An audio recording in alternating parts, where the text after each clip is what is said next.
Hello and welcome to another edition of the Forest Park Town Hall podcast. And if you talk about Forest Park, it's hard to not think of 16-inch softball. And with me today, I have Paul Rowan. Paul, you want to introduce yourself, give a little history of yourself and softball? My name is Paul Rowan. I'm the current president of the Chicago 16 Softball Hall of Fame. I played for many years, grew up on the South Side and played on the South Side and then national ball with a team called the Ringers for many years.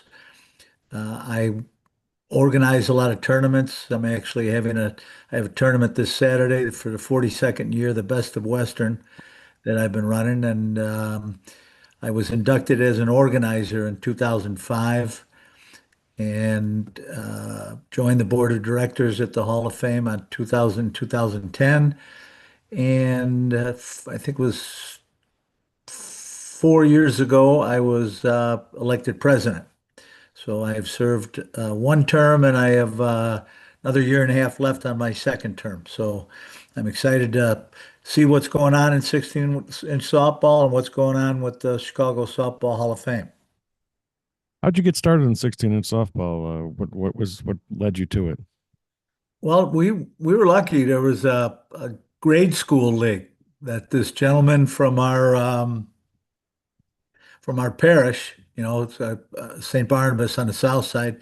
He put together a league there was a group of guys from St. Barnabas and a couple other parishes and then different parks. And that was how we all got started. And I was actually, I'll have to send you the picture sometime, but I was captain of that team back in, I graduated high school in 70, so right around then. And I know you have efforts to keep the high school game alive and stuff and have it grow because back when I started in a church league in grade school myself, that's how I started playing. But there just seem few and far between. I know of one high school league up in Des Plaines, I think, that plays, but there's just not a lot of opportunities for the young kids to start. And I know you want to talk a little bit about what you're doing with the high schools and getting tournaments together for those guys. Yeah, well, there are some, like there's a league for sixth, seventh, and eighth graders on the southwest side, suburban mostly, and they've got like 30 teams. So they're going, and I'm kind of working with them a little bit, but and we've run some clinics around the city and in the suburbs to bring it to these kids and kind of help them teach the game and get them into starting to join the game and see that they could do it. Anybody can play, no matter what your abilities are. And, the public schools, Chicago public schools have a league. They've had a league for several years, the high schools. And they have close to, I think, 42 teams now. And what I'm trying to do now is trying to bring the Catholic League into this into the fold and see if we can do it. I don't know if we'll get it this year, and I've put together a couple of high school tournaments, and we're looking to. The goal would be so the public league runs from like beginning of September, a 6-week league, and then they're done and they play their championship. Well, the goal would be to have a Catholic versus public city championship, but the overall goal would be to get the IHSA to make us a state tournament. And in order to do that, we need at least 84 teams. So our goal is to get some Catholic League teams, some suburban Catholic, and we're hoping maybe we can get some downstate teams. It's a game that anybody can play, and there's athletes all over the state. So it'd be pretty neat to get some kids from downstate, and and get them all playing. It'd be great because it'd be great to have it as a state championship. How many schools are you at right now to get to Well, just 84? right now they have the public school is only they've got about 42. And, So, the and Catholic Catholic League schools? and the suburban Catholic, we don't have any yet. Oh, I'm sorry. I thought Yeah, you. yeah, no, we don't have any yet. I've been reaching out to the all the athletic directors. I've sent them a letter, and hopefully we can get them started. It's too late to get them going this year, but we'll have a spring tournament probably, and then hopefully by 2027, we can get this set where we have public Catholic and hopefully get it to be a state tournament. I mean, you saw how that girls' flag football took off. One year they had 32 teams, the next year they had 200 teams, and it's a state tournament, and now it's a Olympic sport. So it can be done. We just gotta get everybody to jump in and help out a little bit. Yeah, I know through the years back in the day, it was like men's volleyball didn't have enough, and then now there's states sports, so I know it's achievable. Yeah, and rugby, I mean, all the sports that, now lacrosse, so all these sports are, I think it's just getting the athletic directors to understand there's a very low cost to it. It's a low budget thing. You buy some bats, you buy some balls, and there is some, the cost of travel for the kids to get to the different games. But overall, you figure the cost to suit up a high school football team compared to what you'd suit up a high school softball team. And I think if you're a athletic director, you'd say, okay, well, wait a minute, this is good, and we can get some extra kids involved in something and actually bring some extra fees into the school. So we're working on it. We're going to be looking out for help from everybody.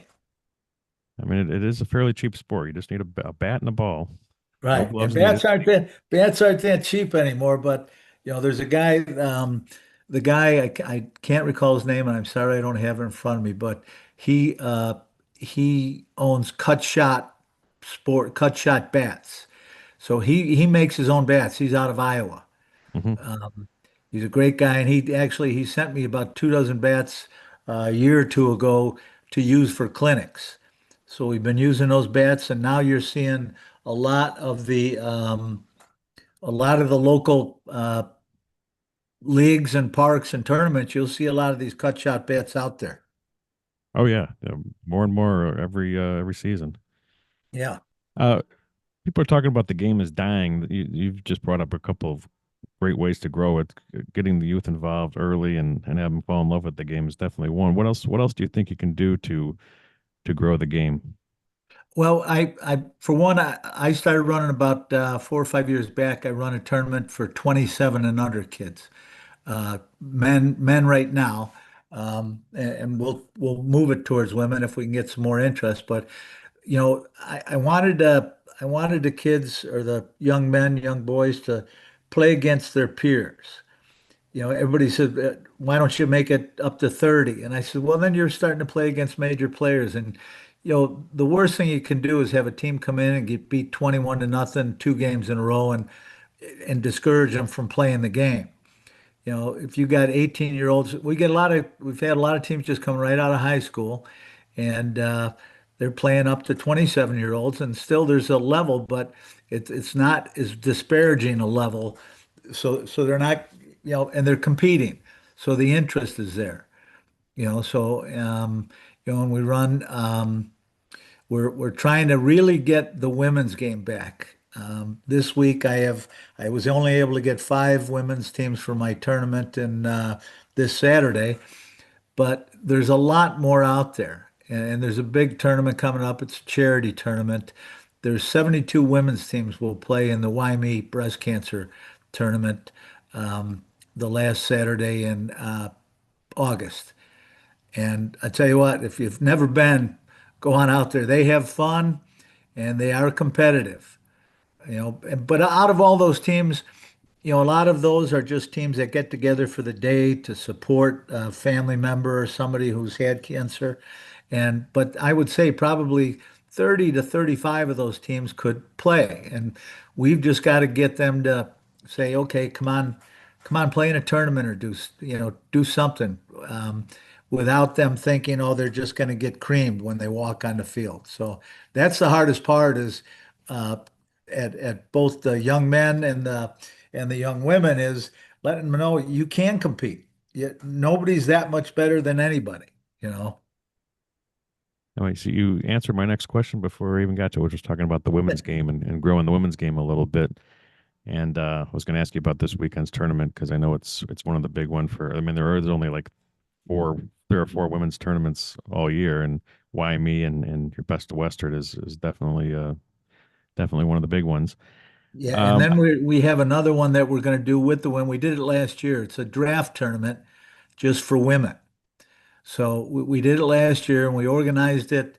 Within 2 weeks, we had 54 women show up. It was a Friday night at Kennedy, and all we did was put every woman's name in a hat and pulled their teams right then and there. So we had 5 teams. We pulled their teams right then and there, and it was a great night. Everybody enjoyed it, and um, I've been a little bit behind, so they're a little mad at me right now because I don't have a date for them yet. But I'm gonna get it all done Saturday with the women's teams that are there, and say pick a date, let's go. and for something like that, do you get women that have never played before that get to just try it out? Is it all levels of competition there? Oh yeah, you'll get young kids, just out of high school or in high school, all the way up to, one of Joni McGilligan, who she plays in it. She's a Hall of Fame inductee, and Pat McGuire helps me out with it. She was the first woman inducted into the Hall 16 in Softball Hall of Fame in nine. She went in with the first class in 1996. So she's out there helping too. So we all want to do something to keep this game going, and everybody's willing to put in some time and effort. You're doing natural segues for me because now I want to get into the Hall of Fame. And you mentioned Joni, who is a legend in the women's game. How did it end up in Forest Park? Can you give me the process of kind of the birth of the Hall of Fame? Everyone, Forest Park's known for a few things. 16 is softball is one of them. But how did it end up here? What was that process like, and how it all kind of came together? Well, we had been looking. I wasn't involved at the very beginning, but as it came along, so the Hall of Fame was established in 1996, and at that time it was everything was just temporary, and it was at the Hawthorne racetrack. We had a great relationship with the Carey family, so all our dinners were at the Hawthorne racetrack, and we'd store all our stuff there, all our displays there. And then, we were kind of outgrowing it and we were looking for a new, bigger place. So we looked in the city and couldn't find anything. And we had a great relationship with Forest Park. And a couple of the gentlemen there, I think Buddy Boy, I think was one of them, and a couple others that wanted us. There was where we are now was an old, I think years ago it was some kind of fuel station or something, and then it was a craft center. It was a craft building for the Forest Park District, and they weren't using it, and it was pretty worn down, and they offered it to us as a place for us to house the Hall of Fame and all our memorabilia. And we opened, and they didn't, we signed a lease with them, and it's renewed every year, but it is so we basically tore it down to the ground. There wasn't much left that we could keep, but we used the concrete pad, and then we added onto that, and then we had a very generous donor that funded us to be able to get the building done, and we had people donate stuff. The glass and storefront was donated. The brickwork, there was a lot of Hall of Famers that were tradesmen that did a lot of the work. So that's how it all got involved, and that's how, and it turned out it's a natural place because you got No Glove Nationals right there, and you got one of the best leagues in the city right there. And so we opened our little inductee park, which is outside all the display cases, which are right outside the museum. That was opened in 2010. And then the museum itself opened in 2014. And what did you guys approach the park district or the park district approach you when you guys were looking? I was curious how they actually came to, I mean, because it is such a perfect spot and the park with the huge 16-inch softball and the little walkway to look at the inductees is it's just so perfectly placed right next to, like you say, one of the meccas for softball. So I was curious, what was the how what was so you guys came to the park district, or the park district said, "Hey, we have this might work out," or what was how exactly did that go down? I think some Forest Parkers are curious as to how it ended up there, and that's in that sense. I think it was, our co-founders, Al Mag and Tony Ribel and Ray Tops were very much involved in the very front end of the building and stuff. And very honestly, I can't tell you exactly how, but I think it was a mutual, they heard we were looking and they had this place that was just sitting vacant and it could be used, and it kind of worked out where, it worked out together. Why do you think it's important to have a Hall of Fame for 16-inch softball? Well, I think I think it's important that, for one, it's such a great sport. And I mean, if you look at the history of the sport and how it's a blue collar sport. How I mean the games were played by the sport has been played by factories and industries and businesses. They all had their own teams and everything and neighborhoods. You'd be out in a parking lot or in a park, and it was all nationalities. I mean, back in the day, there was such big rivalries between the Italian and the Irish and the Jewish communities when they were playing tournaments all over, and there was big money on the tournaments. And I think it's important that there's a history.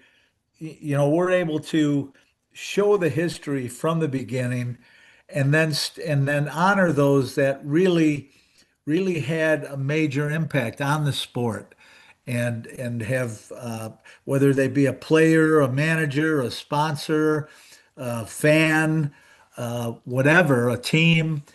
They deserve their place and to be honored. And I don't know if you were at the inductee day the other night, but I tell you what, when you see that, and my job is very rewarding when I get to those days like that. That and the dinner when you of people just coming up and just say thank you, thank you. This made my life, made my career, and it's I'm honored that I'm in a position to be running this organization and to continue to preserve the history of the game and promote the game, and to, you know, continue to bring in these people that have been part of the game for so long. You mentioned the dinner. I know that the dinner acts as a fundraiser to keep everything operations going on there. When is the dinner? What happens at the dinner if people want to go and help support the Hall of Fame? Tell us a little bit about when it always happens and what happens there. The dinner is October 24th at the Drury Lane Theater in Oak Brook. Um, Typically, we have probably 400 to 500 attendees, and it's a great night. It's pretty formal. I mean, there's a lot of suits and ties, and women in dresses and everything, and it's basically so inductee day is when we unveil their plaques in uh, in the park, in inductee park. So at the dinner, we present all the individual inductees get a gold clincher on top of a trophy with their name on it, and they're brought up to the stage, and uh, you know, they don't have too much time to talk because it's such a tough program to get in. We give them a couple of minutes, but it's a wonderful evening. I mean, again, people don't realize till they get there and go, I didn't know it was going to be like this. I didn't know it was like this. And they're amazed and they're excited about it. And, this year, I mean, I think we're going to have a big crowd this year, and we'll be getting the information out within the next month so people can start making purchases. So we'll have it on our Facebook page and on our website, and then I'll post it on my own personal page and stuff. And people that get inducted, you always induct a couple teams, some players, women players, right? That's want to just offer up who gets in and what's the process for that? Well, in order to be even eligible, whether you be an individual or team or whatever, you need to, there's a nomination form and bio form that has to be filled out completely.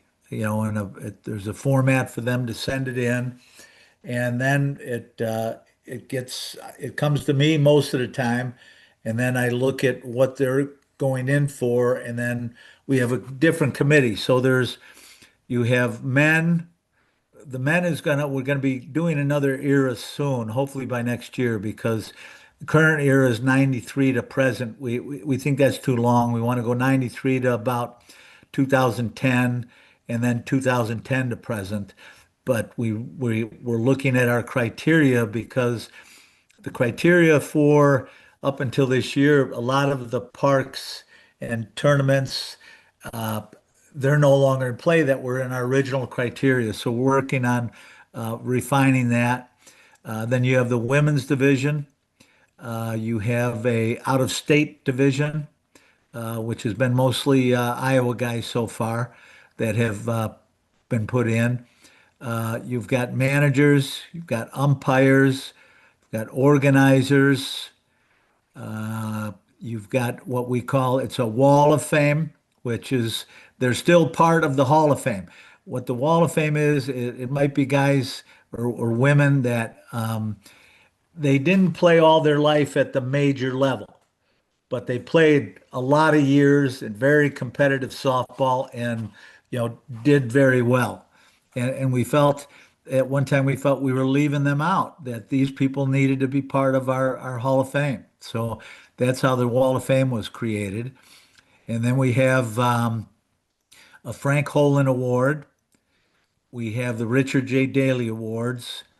Uh, those Richard J. Daley is more of a supporter award. Frank Holen, was a great manager of many teams and the Tigers mostly. And it's basically he had such great qualities that an award was named after him. And to get that award is we usually are very much involved with the Holen family, the brothers, when we're selecting for that award. So that's pretty neat. They stay involved with us. And then we have a Field of Dreams Award, which is for a park. This year we didn't have any nominations for it, so we'll go back out there. We have the Tony Rival Lifetime Achievement Award, which Ron Kubicki, actually the former president of the Hall of Fame, is receiving this year. So there's quite a bit of awards, and we have a great ceremony, and we do great videos and get everybody out there, and it's pretty exciting. It's pretty exciting. It takes a lot of prep work. We look for sponsors to help us out, help with some of the costs so we can keep the cost of the dinner down so everybody can afford it. And what's the website if people want to look up for information on that and might want to attend? I know you said you don't have the info up yet, but what is the Hall of Fame website, which you can sign up on the mailing list? I know I get an email when things are happening and there's news, but where do they go for that? Oh, the website is, it is, I think it's just 16-inch Hall of Fame, isn't it? yeah, it's 16 inch, 16, the word inch spelled out, softball, HOF.com. Yeah. So 16 INCH softball HOF.com. And that'll take you to it. And it's pretty neat. They can go on there. They can look at people who have already been inducted and honored, and we do keep our events on there. And there's a lot of information on there. There's history, and there's even if they want to order stuff online, they could order stuff online from our online shop also. And if they attend, if they, I know the hours are usually on Saturdays, correct? What are the hours that you guys are open We're open 12 to 4.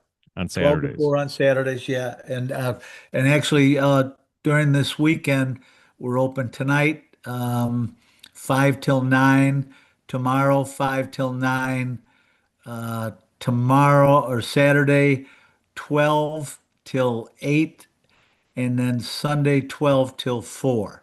So we open it up because there's so many people that come out to the No Glove Nationals. So we open it up to them so they can they can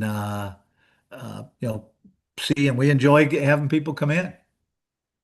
What do they actually see when they step inside? For the people that have walked by and wondered what's inside there, what are people going to actually see? What is there Well, uniform? we've got some monitors. We got some monitors with different pictures and videos showing on them. We got about five of those. Then there's a lot of just they'll see a lot. There's a timeline that's very interesting. It's from the time in 1887 at the Farragut Boat Club when the Yale and Harvard uh, group were waiting on the score of a game and put a boxing glove, wrapped up a boxing glove, and took a stick and started hitting it around, and and that's where we started. So they'll see that timeline, and then there's like different types of bats and balls they'll see, and we have all the teams that have won nationals in both ASA and SSA up there, a shirt from them and a plaque. So we're constantly evolving, and as we get a little money here and there, like last year we added a new display wall because we were out of space. So and outside we're running out of space in the plaque in the display cases outside. So we're looking at trying to get that taken care of too. What would be the plans for that? I didn't hear about this. Is it expanding the actual area or? Yeah, yeah. Right now, we're just out of, with all the plaques that have gone in, we're out. So we have to put in. We think we need at least four more plaques to keep us floating for a while, and so we're hoping we can raise some funds, at these dinners and at inductee day, and I reach out to sponsors all the time and send letters, and you got to get the right person that might have been involved in 16 in softball many years ago and just wants to give back. And every once in a while, we get very lucky, and we just got a nice sponsorship actually from Wintrust, uh, which is, they've been very involved around the city of Chicago and suburbs they want their name on a lot of different places. So I happened to reach out and say, hey, you know what? You're very much involved in sports. Would you like to get your name involved with the Hall of Fame? And they responded yes and gave a generous donation. So we know there's people like that out there, and we just want to continue to do that because, you know, we want this to continue to grow. We also thought about doing something with our outside wall that faces Forest Park, to possibly do that with some donors, put their names or something on the outside of the wall. So we're constantly thinking of things that that would make it interesting for sponsors to want to be a part of it. So is it now known as the Wintrust 16-inch Hall of Fame? I know that. No, they didn't give me that much.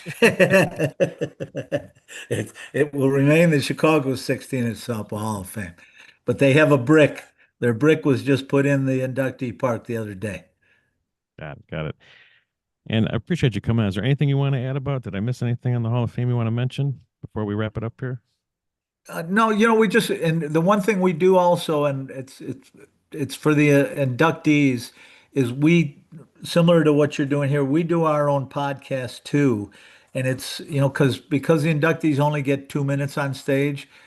John Canana, and we have our own YouTube channel now, so John Canana will interview the inductees, and it's a 40-minute interview. So they get to tell all about Mhm. themselves, and it really and it'll be on the internet forever, So that's one thing that we're very excited about with this year's class, to get them going and get them moving on that. We usually schedule them. They'll be scheduled on Saturdays at 2 o'clock. So we'll be putting out a schedule. I usually announce who's going to be there. Um, so you know, if they want to bring family and friends or teammates, they can come out there. But I want to thank you. This is great. You can tell I'm enthusiastic about Yes, you are. 16 in softball and about the Hall of Fame. You're a great ambassador for the game. Thanks I to my guest, appreciate it. President of the 16-inch Hall of Fame, Mr. Paul Rowan.